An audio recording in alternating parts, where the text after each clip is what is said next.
मित्रांनो, SIBA SEC अर्थात चौथ्या सेमिस्टरला असलेलं दूरसंवेदन आणि GIS भौगोलिक माहिती प्रणाली आणि GPS जागतिक स्थान निश्चिती. मागच्या व्हिडिओ लेक्चरमध्ये आपण जवळजवळ 3 प्रकरणं संपवलेले आहे. आज आपण सर्वात महत्त्वाचं चौथं प्रकरण या विषयातला एक महत्त्वाचा भाग, अर्थात एका नाण्याच्या ज्या 2 बाजू असतात, एक बाजू अर्थात दूरसंवेदन आहे आणि दुसरी बाजू भौगोलिक माहिती प्रणाली किंवा भूमाहितीचे शास्त्र GIS जिओग्राफिकल इन्फॉर्मेशन सिस्टीम. ही दुसरी बाजू जी नाण्याची आहे, या अभ्यासक्रमामध्ये या विषयामध्ये अर्थात आपलं हे चौथं प्रकरण हे आपण आता घेत आहोत. आपल्या विषयाचं नाव आहे आपल्या प्रकरणाचं जे नाव आहे ते म्हणजे भौगोलिक माहिती प्रणालीचा परिचय अर्थात GIS.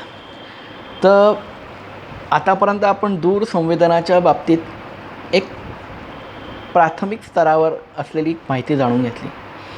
दूरसंवेदन विषय खूप मोठे आहेत, व्हास्ट आहे, डिस्क्रिप्टिव्ह आहे. एक दोन व्हिडिओ किंवा ऑडिओ किंवा मॅन्युअली लेक्चरमध्ये ते होणार नाही, परंतु एक थोडक्यात सांगायचं झालं, दूरसंवेदन म्हणजे काय की या विशिष्ट प्रकारचं एक तंत्रज्ञान, या तंत्रज्ञानाच्या माध्यमातून आपण अनेक प्रकारची प्रक्रिया करणार आहोत. फोटो काढणार आहोत, पाहणार आहोत, अंतर मोजणार आहोत, त्याच्यावर काम करणार आहोत, दुसऱ्या ठिकाणी जाऊन त्याची नोंदणी करणार आहोत.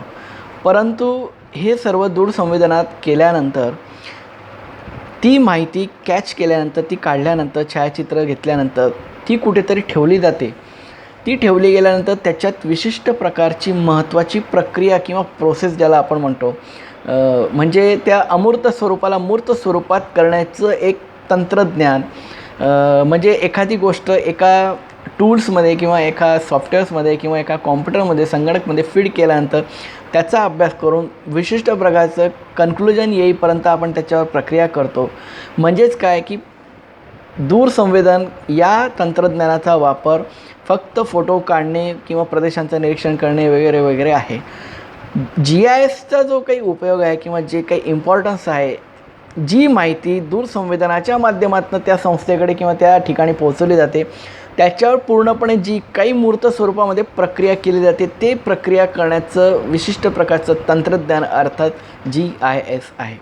अर्थात भौगोलिक माहितीचे शास्त्र, भौगोलिक माहिती प्रणाली अर्थात GIS हे संपूर्णपणे कॉम्प्युटर बेस ॲप्लिकेशन तंत्रज्ञान आहे. आणि कॉम्प्युटर बेस ॲप्लिकेशन टेक्नॉलॉजी अर्थात तंत्रज्ञानाचा वापर विशिष्ट प्रकारची जी काही छायाचित्र किंवा जे काही प्रदेश किंवा जे काही निरीक्षण किंवा जे काही ॲनालिसिस करण्यासाठी जे काही डाटा त्या कॉम्प्युटरमध्ये टाकला गेलेला असतो सॅटेलाईट्सच्या माध्यमातून, त्याला GISच्या मार्फत कमांड देऊन त्याच्यावर प्रोसेस करून कन्क्लुजन GISच्या मार्फत काढलं जातं. त्याशिवाय कुठलंही कन्क्लुजन काढता येऊ शकत नाही, ते निघत नाही. पूर्णपणे कॉम्प्युटर बेस असलेलं ॲप्लिकेशन म्हणजे जिओग्राफिकल इन्फॉर्मेशन सिस्टीम हेच एक तंत्रज्ञान आहे आणि अत्याधुनिक तंत्रज्ञानाचा वापर आताच्या काळामध्ये होऊ लागलेला आहे आणि भूगोलामध्ये ते सर्वात महत्त्वाचं आहे. अशा प्रकारे भौगोलिक माहिती प्रणाली आपल्याला लक्षात येईल. मी तुम्हाला हेच सांगतो आहे मित्रांनो की नाण्याच्या 2 बाजू आहेत. एक नाण्याची बाजू आहे दूरसंवेदन, दुसरी आहे दूरसंवेदनावर होणारी ॲप्लिकेशन किंवा तंत्रज्ञानाची प्रक्रिया, म्हणजे दुसरी नाण्याची बाजू अर्थात GIS भौगोलिक माहिती प्रणाली. सध्याच्या तांत्रिक युगात संगणकीय प्रणालीचा वापर मोठ्या प्रमाणावर होत आहे. त्यातील एक भाग म्हणजे भौगोलिक माहिती प्रणाली मित्रांनो, की ज्याला थोडक्यात GIS असे संबोधले जाते. भौगोलिक माहिती प्रणाली हे अतिप्रगत तंत्रज्ञान असून त्याचा वापर बहुविद्याशाखीय स्वरूपाचा आहे. त्यामुळे संपूर्ण जग, कुटुंब अशी उक्ती सार्थ ठरत आहे. अनेक देशांना उद्भवणाऱ्या समस्यांना या तंत्रज्ञानामुळे सहज तोंड देता येते. किंबहुना या तंत्रज्ञानात विलक्षण अशी ताकद आहे. GISचे अनेक पैलू आहेत, अनेक घटक आहेत, अनेक अंग आहेत. भौगोलिकदृष्ट्या सांगायचे झाले तर भूपृष्ठावरील असंख्य पर्यावरणीय व पारिस्थितिकी प्रक्रियांचे संचलन शोधून जीवावरणातील ज्या काही समस्या किंवा क्लिष्टता जी काही आहे ते स्पष्ट व क्लिअर करण्यासाठी GISचा वापर केला जातो. हे एक महत्त्वाचं साधन आहे किंवा टूल्स आहे. अशा विस्तृत माहितीचे संस्करण मोजक्या शब्दात करणे अर्थात बुद्धिवादी मानवाला अशक्य आहे. म्हणून या तांत्रिक प्रणालीद्वारे कमी वेळात विस्तृत माहितीचे विश्लेषण प्रोसेसायझेशन्स करून त्याचे चित्र आपल्याला आपल्यासमोर मांडण्यात येते. त्या दृष्टीने हे तंत्रज्ञान उच्च प्रगत म्हणून मानले जाते. अवकाशीय संख्याशास्त्रीय माहिती आणि प्रत्यक्ष गोळा केलेली माहिती यांचा संदर्भ भूपृष्ठाशी जोडला जातो. त्यामुळे अशा माहितीला भूसंदर्भीय सांख्यिकी म्हटले जाते, म्हणजे जिओस्टॅटिस्टिकल रेफरन्स. अशा प्रणालीतून भौगोलिक प्रणालीची संकल्पना उदयास आलेली दिसून येते. आता या भौगोलिक माहिती प्रणालीची काही व्याख्या आहेत ते आपण जाणून घेऊ. क्लार्क 1986 या शास्त्रज्ञाने GISच्या व्याख्येच्या संदर्भात जे काही सांगितलं आहे, संगणकाद्वारे विशिष्ट पद्धतीत प्रादेशिक सांख्यिकी माहितीचे विश्लेषण, साठवण, पुनर्प्राप्तीकरण व प्रदर्शन करणाऱ्या साधनाला GIS असे म्हणतात. म्हणजे संगणकाद्वारे म्हणजे विशिष्ट प्रकारचे सॉफ्टवेअर्स त्या संगणकात GISचे असतात आणि त्याच्यावर प्रादेशिक सांख्यिकी माहितीचे विश्लेषण अर्थात ॲनालिसिस, साठवण म्हणजे स्टोरेज, रिप्रोसेसेस अँड एक्झिक्यूट म्हणजे या सर्व प्रोसेसला GIS असे म्हणतात. स्मिथ हे 1987 साली यांनी भौगोलिक माहिती प्रणालीची व्याख्या जी सांगितली आहे ती म्हणजे सांख्यिकी माहिती प्रणालीचे अभिक्षेत्रीय विश्लेषणातून निर्माण होणाऱ्या अडचणीचे उत्तरे शोधून उपलब्ध होणारे प्रतिमान म्हणजे भौगोलिक माहिती प्रणाली होय, असं स्मिथ आपल्या व्याख्येच्या संदर्भामध्ये आपल्याला सांगतात. म्हणजेच GIS म्हणजे काय की अभिक्षेत्रीय सांख्यिकी माहितीचे प्रदर्शन, विश्लेषण, साठवण ज्या माहितीच्या तंत्रज्ञानाद्वारे केले जाते किंवा होत असते त्याला GIS असे म्हणतात. म्हणजे सोप्या भाषेमध्ये आपण हे लक्षात घ्यायचं. अशा प्रकारच्या व्याख्या आपल्याला परीक्षेच्या दृष्टीने महत्त्वाच्या आहेत. कोणतीही एक व्याख्या जी तुम्हाला सोपी वाटेल ती लक्षात ठेवायची. म्हणजेच काय की माहितीचे विश्लेषण आहे, साठवण आहे, स्टोरेज आहे, पुनर्प्राप्तीकरण आहे आणि प्रदर्शन आहे. हे 4 शब्द महत्त्वाचे आहेत, ते लक्षात ठेवायचे. आता भौगोलिक माहितीचं जे काही स्वरूप आहे हे थोडंसं आपण जाणून घेऊ. विविध तंत्रांच्या भौगोलिक माहिती प्रणालीच्या बहुअंगी व्याख्यावरून एकत्रित सूत्र तयार होते, ते म्हणजे GIS एक संगणक प्रणाली आहे. मी तुम्हाला तेच सांगतो आहे. GIS it is a computerised software tools which is use for processizations, executions, storage, analysis and conclusion. तर त्यात संगणक, मुद्रक, आरेख व आज्ञावली यांचा समावेश होतो. तसेच त्यासाठी अभिक्षेत्रीय भौगोलिक सांख्यिकी लागते. म्हणजे सांख्यिकी लागते म्हणजे ही आकडेवारी आहे आणि या आकडेवारीच्या माध्यमातून कन्क्लुजनपर्यंत आपण पोहोचत असतो. या विश्लेषणातून विशिष्ट प्रकारचे प्रतिमाने म्हणजे मॉडेल्स त्या उपलब्ध होतात. प्रतिमानांवरून भविष्याचे नियोजन साधता येते, समस्येचे निराकरण केले जाते. भौगोलिक माहिती प्रणालीत सांख्यिकी माहितीच्या एका गटाची दुसऱ्या गटाशी जोडण्याची किंवा एकमेकांत मिसळण्याची विशेष क्षमता असते. त्यामुळे 2 घटकांमधील कार्यकारणभाव शोधणे सहज शक्य होते. अशा प्रकारे या भौगोलिक माहिती प्रणालीचा वापर आपल्याला कसा होतो हे लक्षात येईल. भौगोलिक माहिती प्रणालीमुळे विविध प्रकारचे विश्लेषण व पृथक्करणातून मिळालेल्या निष्कर्षांचे नकाशे, आलेख, संक्षिप्त सांख्यिकी यांचे असे निर्देश किंवा एक डाटा आपल्याला समोर तयार करता येतो.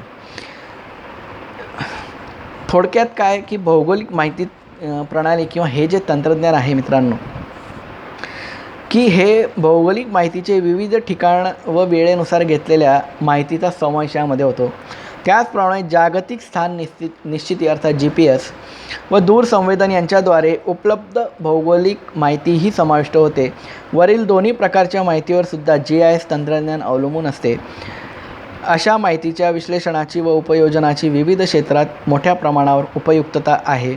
म्हणून भौगोलिक माहिती प्रणालीची सर्वकष अभिव्यक्ती किंवा प्रकटीकरण सर्वदूर वापरले जाते. म्हणजे याचा उपयोग सर्व ठिकाणी, सर्व क्षेत्रात, सर्व माध्यमात केला जातो. आता भौगोलिक माहिती प्रणालीची व्याप्ती काय आहे ते जाणून घेऊ.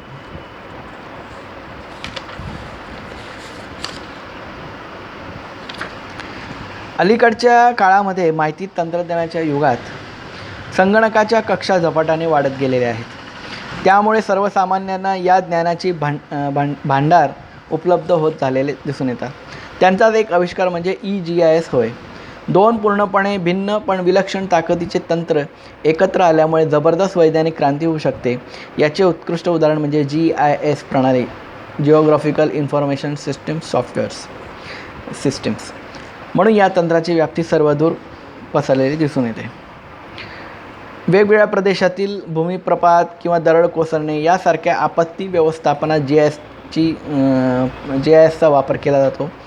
डोंगर उतारांचे प्रमाण, जलस्तर, मृदा प्रकार, उतारांची उंची, मृदेची जाडी, भूजल पातळी, भूमी उपयोजन, वृष्टीचे प्रमाण या सर्व नैसर्गिक किंवा मानवनिर्मित घटकांमध्ये GISचा चांगल्या प्रकारे वापर केला जातो. विस्तृत सांख्यिकी माहितीचा साठा करून ठेवण्याचे एक मोठे तंत्र म्हणजे GIS होय. परंतु अशा माहितीचा वापर करणारा केव्हाही तिचा उपयोग करू शकतो. किंबहुना त्यावर आधारित GISद्वारे निष्कर्ष काढता येतात. अशा निष्कर्षातून झालेले संशोधन पुन्हा वेबसाईटमार्फत प्रसारण करून इतरांना ते मिळू शकते, म्हणजे याचे लाभ त्यांना मिळू शकतात.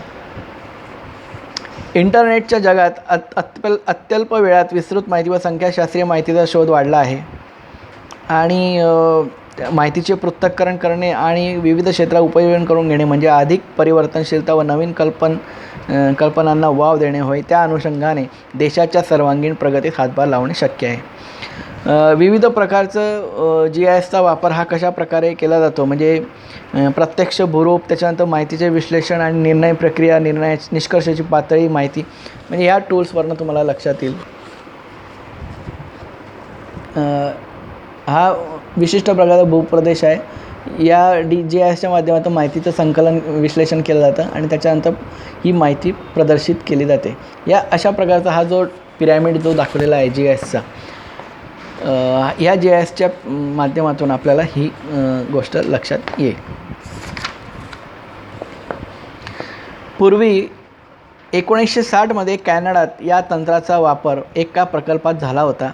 त्या अंतर्गत मृदाशक्ती, भूमी उपयोजन, शेतीयोग्य जमीन या घटकांचे विश्लेषण करण्यात आले होते. म्हणजे सर्वप्रथम कॅनडामध्ये 1960 साली GISचा वापर करण्यात आलेला आहे. भौगोलिक माहिती प्रणालीच्या संग्रहाकरिता, विशेषतः भौगोलिक घटकांच्या वैशिष्ट्यांकरिता व आकार व जिओग्राफी मार्कअप भाषेसारख्या, म्हणजे भौगोलिक सांकेतिक ज्या काही भाषा आहेत या भाषा या सर्वांचा निर्मितीचा विचार चालू आहे. आणि अशा परिभाषा जी उपलब्ध झाल्यानंतर भविष्यात काही ना काही अजून चांगल्या प्रकारचं परिवर्तन किंवा जे भविष्यात होणाऱ्या काही गोष्टी सांगता येऊ शकतात, साधता येऊ शकतात किंवा काही त्याचे निर्णय बांधता येऊ शकतील, तर अशा प्रकारची भौगोलिक माहिती प्रणाली नावारूपाला येऊ शकते, यात काही शंका नाही. अशा प्रकारे भौगोलिक माहिती प्रणालीची व्याख्या, स्वरूप आणि व्याप्ती आपल्याला लक्षात येईल. भौगोलिक माहिती प्रणालीचे घटक आता आपल्याला अभ्यासायचे मित्रांनो. भौगोलिक माहिती प्रणालीचे घटक प्रमुख 4 घटक पडतात आणि अतिशय महत्त्वाचे आहे मित्रांनो. हा विषय पूर्णपणे तंत्रज्ञानावर आधारित आहे, पूर्ण टेक्नॉलॉजिकल आहे, तंत्रावर आधारित आहे. आणि याच्यातले जे काही शब्द आहेत हे शब्द आपण इंग्लिशमध्ये ऐकलेले आहेत, काही आपण मराठीत त्याचं भाषांतर करून ऐकतो आहोत, म्हणून आपल्याला काही प्रमाणामध्ये ते जड जाईल. परंतु याचा जर आपण वापर केला, मोबाईल हा किती सोपा शब्द आहे, सॉफ्टवेअर हा किती सोपा शब्द आहे, टूल्स हा किती सोपा शब्द आहे, परंतु या पुस्तकामध्ये मराठी भाषेचा वापर केलेला आहे. आता मोबाईलला मराठीमध्ये भ्रमणध्वनी किती कठीण आहे, सॉफ्टवेअर आता याचा मराठीत आज्ञावली किती कठीण वाटतं. तर अशा प्रकारे तंत्रज्ञानाचा अर्थ आणि त्याचा वापर मराठीत केला आहे, त्याच्यामुळे थोडंसं तुम्हाला जड जाईल, परंतु हे जड नाही, कठीण नाही. आता भौगोलिक माहिती प्रणालीच्या घटकांमध्ये 4 प्रमुख जे घटक आहेत ते म्हणजे संगणक संहिता, अर्थात पहिलं हार्डवेअर मी बोललो, दुसरं आहे सॉफ्टवेअर म्हणजे आज्ञावली, तिसरं आहे डाटा एंट्री सांख्यिकीची नोंद, आणि चौथं आहे लाईव्हवेअर म्हणजे दृश्य संहिता. इंग्लिश शब्द किती सोपे वाटतात ऐकायला आणि मराठी शब्द असं वाटतं की आपण कधीही ते ऐकलेले नाही. तर आता पहिलं घेऊया संगणक संहिता अर्थात हार्डवेअर या भौगोलिक माहिती प्रणालीच्या घटकांमध्ये, ज्यामध्ये संगणक व त्यांच्याशी निगडित मुद्रक म्हणजे प्रिंटर्स, स्कॅनर्स, कीबोर्ड, माऊस यासारखी साधने असतात. या सर्व साधनांना हार्डवेअर अर्थात संगणक संहिता असे म्हणतात. संगणकातील कार्यवाही संहितेत अभिक्षेत्रीय माहिती, त्यांचे विश्लेषण, व्यवस्थापन करणाऱ्या सूचना पद्धती असतात. या सर्वांचा उपयोग समावेशक संगणकात होतो, संगणकात केला जातो. वैयक्तिक संगणकापासून तर महासंगणकापर्यंत जे सुपर कॉम्प्युटर ज्याने बनवलं, विजय भटकर या शास्त्रज्ञाने जगातलं सर्वात सुपर कॉम्प्युटर ज्याने बनवलेलं आहे. सर्वच प्रकारच्या संगणकावर विविध तऱ्हेच्या कार्यवाही संहिता याच्यावर विशिष्ट प्रकारची प्रक्रिया केली जाते आणि या संगणकाच्या माध्यमातून ही याच्यावर प्रक्रिया करून त्याच्यावर ते निष्कर्ष काढले जातात. तर अशा प्रकारे भौगोलिक माहितीच्या घटकांमध्ये संगणक संहिता हार्डवेअर किती महत्त्वाचं आहे आणि हार्डवेअरच्या जर हार्डवेअर नसतील तर कुठल्याही प्रकारचं ॲप्लिकेशन हे होणार नाही.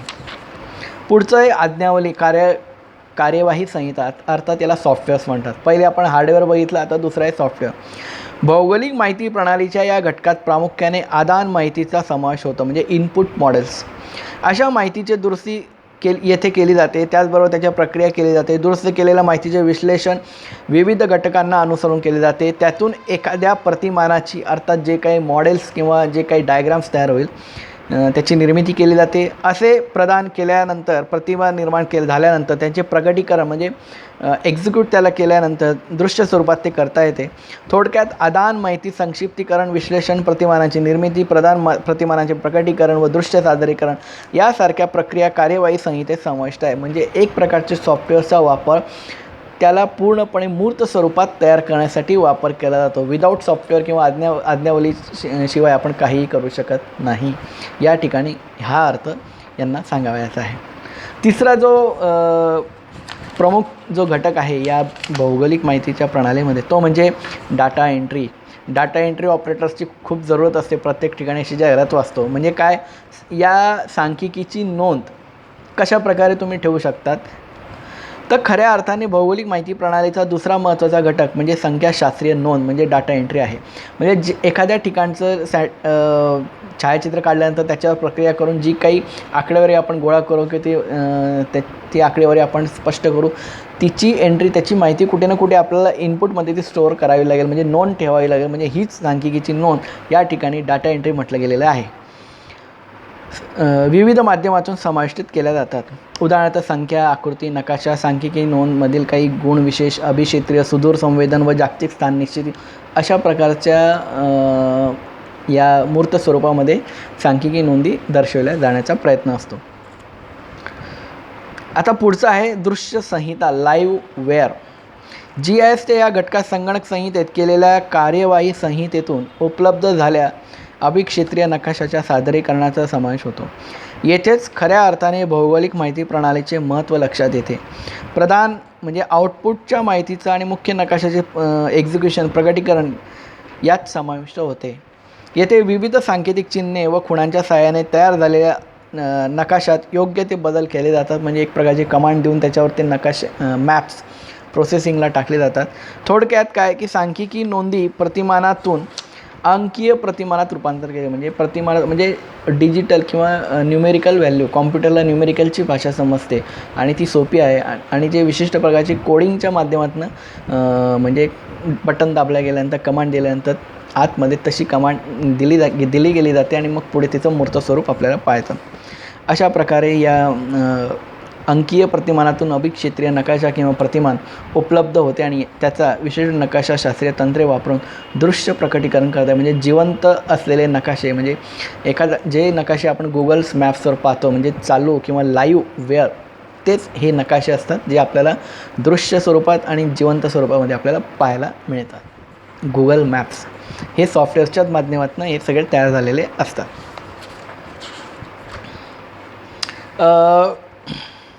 आता पुढचा जो महत्त्वाचा मुद्दा आहे मित्रांनो, तो म्हणजे भौगोलिक माहिती प्रणालीचा विकास. सर्वप्रथम GISचा वापर कॅनडामध्ये 1960 साली करण्यात आलेला आहे, हे आपल्याला लक्षात आहे. परंतु भौगोलिक माहिती प्रणालीचा जो काही वापर आहे हा सुमारे 100 वर्षापासून झाल्याचा उल्लेख काही ठिकाणी सापडतो.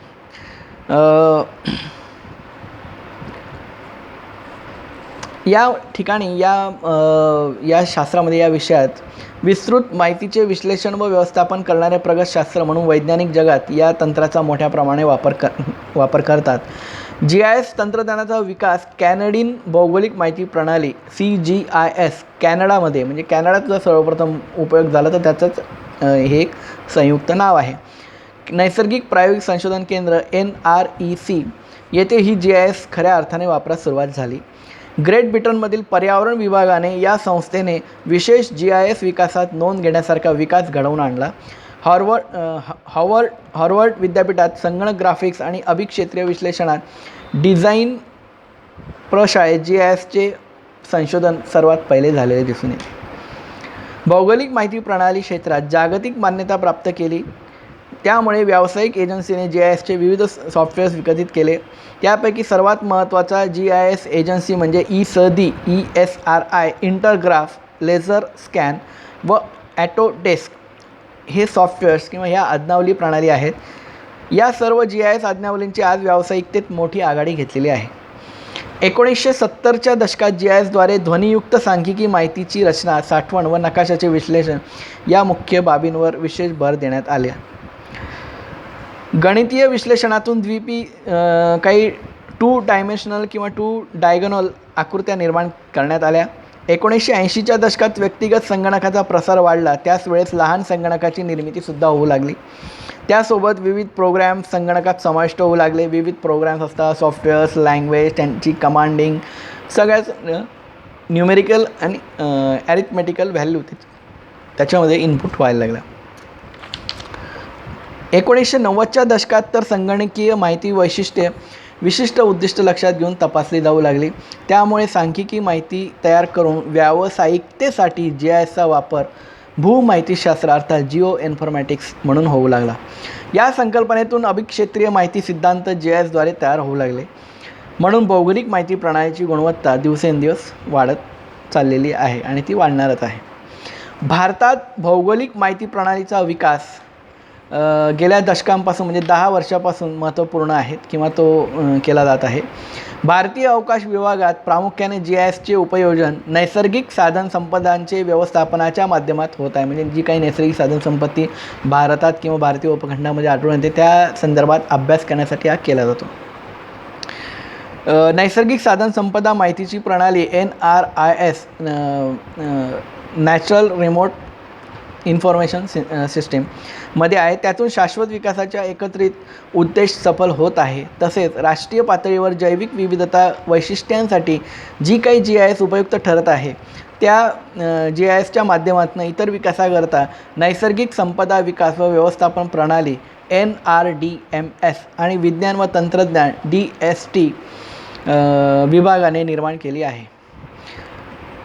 ज्या व्यवस्थापन प्रणालीत भौगोलिक विश्लेषणासाठी विविध GIS कार्यवाही संहिता अर्थात सॉफ्टवेअर वापरल्या जातात त्यांची सुरुवात ग्राम यापासून झाली. त्याचाही वापर विशिष्ट स्थानिक नैसर्गिक संपदेच्या उपयोजनासाठी झाला. राष्ट्रीय माहिती केंद्र NIC नॅशनल इन्फॉर्मेशन सेंटर द्वारे राष्ट्रीय पातळीचे कार्यक्रम जिल्हा पातळीवर घेऊन त्याची अंमलबजावणी सांख्यिकी माहितीच्या विश्लेषणाने केली जाते.